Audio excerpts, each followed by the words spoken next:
Hello everyone, स्वागत है आपका एजुकेशनल मॉन्क यूट्यूब चैनल में।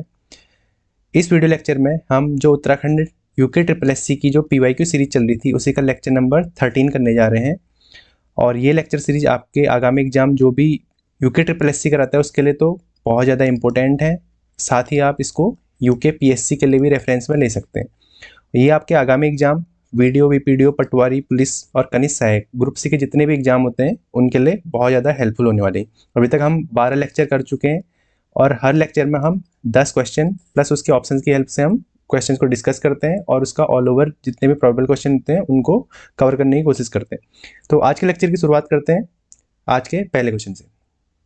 आज का पहला क्वेश्चन है, मनोज सरकार को देवभूमि उत्तराखंड खेल रत्न पुरस्कार से किस वर्ष के लिए सम्मानित किया गया। सबसे पहले तो आपको मनोज सरकार के बारे में पता होना चाहिए। ये काफ़ी एक इनके इंस्पिरेशनल जर्नी है।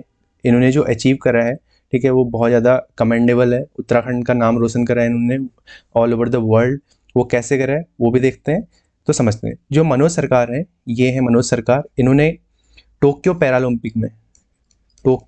पैरालंपिक जो 2020 में हुए थे, ठीक है, टोक्यो पैरालंपिक 2020 जो बेसिकली 21 में हुए थे, वैसे थे 2020 में ऑर्गेनाइज होने थे बट कोविड की वजह से 2021 में हुए थे। तो इसमें इन्होंने ब्रॉन्ज मेडल जीता था। ब्रॉन्ज मेडल यानी कि कांस्य पदक जीता था। किसमें? पैरा बैडमिंटन में। ये एक पैरा एथलीट है। पैरा बैडमिंटन मतलब जो दिव्यांग लोगों के लिए गेम्स होते हैं, पैरा गेम्स जो होते हैं, उसमें बैडमिंटन प्लेयर हैं। इन्होंने क्या जीता था? टोक्यो पैरालंपिक में ब्रॉन्ज मेडल जीता था, ठीक है। और ये काफ़ी पुअर फैमिली से बिलोंग करते थे। इन्होंने काफ़ी मेहनत करके, और इनकी अचीवमेंट के बारे में आपको पता होना चाहिए। इनकी अचीवमेंट के बारे में मैं थोड़ा सा बताना चाहूँ जो आपको इंस्पायर करेंगी। इन्होंने अब तक इंटरनेशनली 50 मेडल जीते हैं, ठीक है, 50 मेडल, जिसमें से 19 गोल्ड, 13 सिल्वर और 18 ब्रॉन्ज हैं। 19 गोल्ड, 13 सिल्वर और 18 ब्रॉन्ज हैं। इंटरनेशनल जितने भी कंपटीशन हुए हैं, ठीक है, एशियन गेम्स हो जाए चाहे बैडमिंटन चैंपियनशिप हो, ठीक है, इस तरीके से। तो इनको टोक्यो पैरालंपिक में कांस्य पदक मिला था, ठीक है, और साथ में इनको अर्जुन अवार्ड भी मिला है, ठीक है। भारत सरकार ने इन्हें अर्जुन अवार्ड से भी नवाजा है। और अर्जुन अवार्ड कब मिला था इन्हें? अर्जुन अवार्ड मिला था इन्हें 2018 में अर्जुन अवार्ड मिला है। और इन्हें उत्तराखंड ने देवभूमि उत्तराखंड खेल रत्न पुरस्कार से भी सम्मानित किया गया था। कौन से साल के लिए? 2018-19 के लिए। और इनके नाम पे ये बिलोंग करते हैं बेसिकली रुद्रपुर उधम सिंह नगर से। तो इनके नाम पे रुद्रपुर में एक स्टेडियम भी है, मनोज सरकार स्पोर्ट्स स्टेडियम, ठीक है। तो इनके बारे में आपको पता होना चाहिए, ठीक है। अगला क्वेश्चन देखते हैं। निम्नलिखित में से किस व्यक्ति ने डोला पालकी आंदोलन का सूत्रधार माना जाता है? डोला पालकी आंदोलन जैसे आपके दिमाग में आता है तुरंत से आपको क्या टिक करना है? जयानंद भारती जी, ठीक है। अब डोला पालकी आंदोलन हुआ कब था? जयानंद भारती इसके सूत्रधार थे। इन्होंने काफ़ी काम किया था। तो ये आंदोलन 1930 के आसपास, ठीक है, 1930 ईस्वी के आसपास हुआ था। इसमें बेसिकली होता है कि डोला पालकी में जो निम्न जाति के लोग हैं, जो सो कॉल्ड दलित वर्ग से आते हैं, जो सो कॉल्ड दलित वर्ग बोला जाता है बेसिकली, ठीक है। तो उसमें इनको क्या है, जो डोली, बेसिकली शादी में डोली में बैठने की अनुमति नहीं थी, मतलब लोग अपोज करते थे जो उच्च कास्ट वर्ग के लोग हैं। तो इसलिए इन्होंने इसका विरोध करने के लिए डोला पालकी आंदोलन चलाया था और बाद में सभी को डोली में बैठने का अलाउ किया गया था, ठीक है। तो ये क्या है, दलित सुधार से संबंधित हैं जयानंद भारती जी, ठीक है। इसी से रिलेटेड एक दलित सुधार से रिलेटेड एक है टमटा सुधार सभा। टमटा सुधार सभा कब बनी थी और ये कहाँ बनी थी? टमटा सुधार सभा 1905 में, ठीक है, कुमाऊं में बनी थी। टमटा सुधार सभा कुमाऊं में बनी थी। फिर अलग अलग जगह पे इसके छोटे छोटे ऑर्गेनाइजेशन और बनाए गए थे। और टमटा सुधार सभा से संबंधित हैं कौन? हरिप्रसाद टमटा जी। इन्होंने भी दलितों के लिए काम करा था। हरिप्रसाद टमटा ने ही पहली बार दलितों के लिए शिल्पकार शब्द का प्रयोग किया था। दलितों के लिए शिल्पकार शब्द का प्रयोग सर्वप्रथम किसने किया था? हरिप्रसाद टमटा जी ने। ये भी फैक्ट आपको याद रखना है। अगला क्वेश्चन देखते हैं। किस शहर में राजीव गांधी साहसिक खेल अकादमी स्थित है? ध्यान देना, पूछा गया है राजीव गांधी साहसिक खेल अकादमी पूछा है, ना कि राजीव गांधी इंटरनेशनल स्टेडियम पूछा है। राजीव गांधी साहसिक खेल अकादमी है आपकी नई टिहरी, यानी कि टिहरी गढ़वाल में आपकी पड़ती है। और इसी से संबंधित है Rajiv Gandhi international cricket stadium. Rajiv Gandhi international cricket stadium कहाँ है आपका, ये पड़ता है आपका देहरादून में। देहरादून यानी कि उत्तराखंड की कैपिटल में, और ये बेसिकली अफगानिस्तान का एक तरीके से होम ग्राउंड की तरह भी काम करता है। अफगानिस्तान की जो इंटरनेशनल टीम है वो यहाँ प्रैक्टिस करती है और उनके काफ़ी सारे मैचेस भी होते हैं, ठीक है। अच्छा, इसकी कैपेसिटी कितनी है, ये भी क्वेश्चन बन सकता है। 25,000 लोगों की इसकी कैपेसिटी है। और इसको उद्घाटन कब करा था, इसकी डेट आप याद रख लीजिएगा, 16 दिसंबर 2016 को। ऐसे ही एक Indira Gandhi international cricket stadium भी है। Indira Gandhi international cricket stadium ये कहाँ है आपका, ये आपका पड़ता है हल्द्वानी में, और इसकी शुरुआत भी 2016 में ही हुई थी, 2 दिन बाद 18 दिसंबर 2016 को, ठीक है। ये दोनों फैक्ट आप इसके साथ में रिलेट करते हुए याद कर लीजिए। और जो राजीव गांधी साहसिक यानी कि एडवेंचर स्पोर्ट्स वाली वो कहाँ है, नई टिहरी में, ठीक है। अगला क्वेश्चन देखते हैं, निम्नांकित में से कौन प्राचीन उत्तराखंड में प्रचलित मापतौल की इकाई नहीं है। देखो, मापतौल की इकाई नहीं है पूछा है, इस कीवर्ड पे ध्यान देना, ठीक है, बार बार मैं बोलता भी हूँ। मापतौल की इकाई मन या मण जो होता है मापतौल की इकाई है, पाथा मापतौल की इकाई है, नाली मापतौल की इकाई है, छपेली जो है मापतौल की इकाई नहीं है। यही हमारा राइट आंसर होगा, क्योंकि छपेली क्या है, छपेली एक तरीके का लोकगीत है, ठीक है। कुमाऊं क्षेत्र में छपेली लोकगीत की तरह गाया जाता है।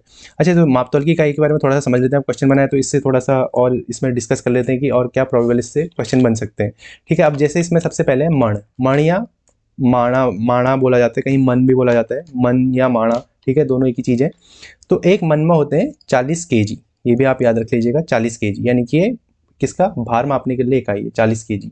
ऐसे ही एक पाथा में होते हैं आपके 2 kg, ये भी एक भार मापने की इकाई है। और जो नाली है ये आपकी लंबाई नापने की इकाई है, ये आपकी भूमि नापने के काम आती है।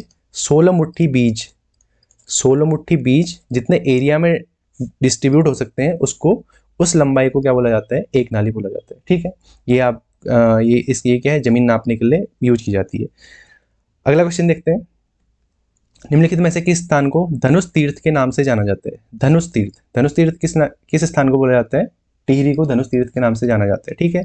सीधा डायरेक्ट फैक्ट है, इसको आपको ऐसे ही याद रखना है, ठीक है। अगला क्वेश्चन देखते हैं, निम्नलिखित में से कौन सा अधिकारी कत्यूरी प्रशासन में भू अभिलेखों के रखरखाव के लिए उत्तरदायी था। कत्यूरी शासन जो है क्या था, अपनी शासन व्यवस्था के लिए काफ़ी प्रसिद्ध था, ठीक है। कत्यूरी शासन और कार्तिकेयपुर शासन व्यवस्था, इनके शासन व्यवस्था काफ़ी फेमस थी।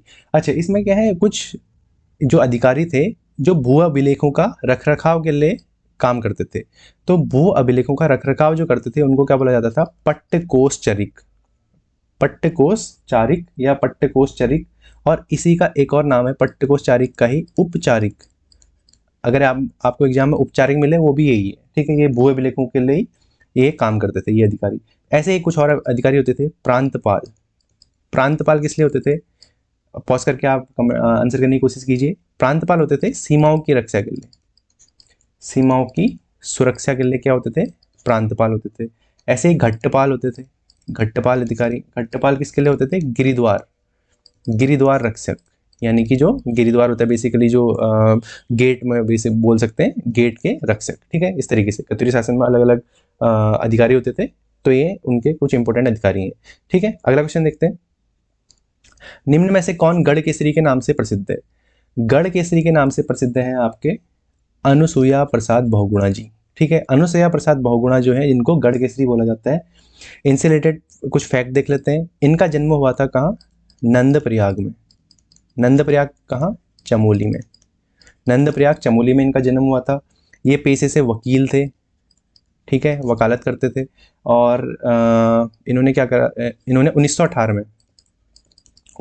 में जो गढ़वाल कांग्रेस बनी थी उसमें इनका काफ़ी ज़्यादा योगदान था, ठीक है, गढ़वाल कांग्रेस बनाने में। और इन्होंने 1919 में जो कांग्रेस का अमृतसर में वार्षिक सम्मेलन हुआ था, अमृतसर में जो वार्षिक सम्मेलन हुआ था उसमें भाग लिया था। बैरिस्टर मुकुंदी लाल के साथ इन्होंने भी भाग लिया था, अमृतसर में वार्षिक सम्मेलन में भाग लिया था, ठीक है। ये भी एक इंपॉर्टेंट फैक्ट इनसे रिलेटेड आपको याद रखना है। अगला क्वेश्चन देखते हैं, टिहरी रियासत का कुख्यात तिलाड़ी कांड निम्न में से किस नदी तट पर हुआ है। अब देखो, तिलाड़ी कांड से बार बार क्वेश्चन बनते हैं। आप क्वेश्चन इस बार कैसे पूछ रहे हैं, कौन सी नदी के तट था, कौन से नदी के तट पर हुआ था ये आपका यमुना नदी के तट पर हुआ था, तिलाड़ी कांड जैसे आपके दिमाग में आता है तुरंत से इसकी आपको डेट भी याद करनी है, ठीक है। कौन सी डेट में हुआ था तिलाड़ी कांड, याद करने की कोशिश कीजिए, ठीक है। पॉज करके आंसर करने की कोशिश कीजिए। ये हुआ था 30 सितंबर 1930 को, सॉरी 30 मई 1930 को, ठीक है। 30 मई 1930 को तिलाड़ी नामक स्थान पे, ठीक है, तिलाड़ी नामक स्थान पे, ये जो टिहरी रियासत में आपका पड़ता था, 30 मई 1930 को तिलाड़ी कांड हुआ था। और इस टाइम पे जो शासक थे टिहरी रियासत के वो कौन थे, नरेंद्र शाह थे, ठीक है। लेकिन नरेंद्र शाह उस टाइम पे वहाँ नहीं थे। और तिलाड़ी कांड में एक जो इम्पोर्टेंट नाम है वो क्या याद रखना है आपको, दीवान चक्रधर जुयाल, जिन्होंने वहाँ पे लोगों पे गोली चलाने को बोल दिया था, सैनिकों को, ठीक है। उत्तराखंड का जलियांवाला बाग भी हत्याकांड भी बोला जाता है इसको, तिलाड़ी कांड को, क्योंकि दीवान चक्रधर जुयाल ने निहत्थे लोगों पे गोलियां चलवा दी थी। अगला क्वेश्चन देखते हैं, किस वर्ष में कुमाऊं परिषद की स्थापना हुई, ठीक है। कुमाऊं परिषद एक उत्तराखंड की क्रांतिकारी आंदोलन में, स्वतंत्रता में कुमाऊं परिषद का बहुत इंपॉर्टेंट योगदान था। कुमाऊं परिषद की जो स्थापना हुई थी ये हुई थी आपकी 1916 में। कुमाऊं परिषद की स्थापना 1916 में हुई थी। और कौन सी डेट को हुई थी ये भी क्वेश्चन बन जाता है, 30 सितंबर 1930 को किसकी, कुमाऊं परिषद की स्थापना हुई थी। और इसकी स्थापना में जो योगदान दिया था उसमें इंपोर्टेंट लोग आपको याद रखने हैं, हरगोविंद पंत, बद्रीदत्त पांडे, गोविंद बल्लभ पंत, इनका इंपोर्टेंट योगदान था। ऐसे ही मोहनलाल और भी लोग थे इसमें, ठीक है। अच्छा, जो इसका स्थापना जो हुई थी, कुमाऊं परिषद की स्थापना कहाँ पे हुई थी, एक मझेड़ा नाम की जगह है। मझेड़ा कहाँ पड़ता है, अल्मोड़ा में, ठीक है। मझेड़ा अल्मोड़ा में कुमाऊं परिषद की स्थापना हुई थी। और उस टाइम जो अध्यक्षता कर रहे थे वो कौन कर रहे थे, राय बहादुर छिपाल, ये भी आपको याद रखना है फैक्ट। अच्छा, बद्रीदत्त पांडे जी से एक इंपॉर्टेंट फैक्ट, शक्ति समाचार पत्र किससे रिलेटेड है, बद्रीदत्त पांडे जी से। अगला क्वेश्चन देखते हैं, उत्तराखंड क्रांति दल के प्रथम अध्यक्ष कौन थे। उत्तराखंड क्रांति दल ने पृथक राज्य आंदोलन में बहुत योगदान है, काफ़ी इंपॉर्टेंट योगदान है उत्तराखंड क्रांति दल का, ठीक है। तो इसके जो प्रथम अध्यक्ष थे वो कौन थे, डी डी पंत कौन थे, ये कुमाऊं यूनिवर्सिटी यानी कि कुमाऊं विश्वविद्यालय जो है उसके कुलपति थे। कुमाऊं विश्वविद्यालय के कुलपति थे professor doctor D D Pant ji, ठीक है। देवीदत्त पंत इनका पूरा नाम है, ठीक है, या यहाँ पे डी डी पंत करके दे रखा है। अच्छा, उत्तराखंड क्रांति दल का जो गठन हुआ है, जो स्थापना हुई थी, ये कब हुई थी, ये 1979 में, 1979 में जब पृथक राज्य आंदोलन की मांग चल रही थी तो मसूरी में एक कार्यक्रम आयोजित किया गया था, ठीक है। मसूरी में एक कार्यक्रम आयोजित किया गया था।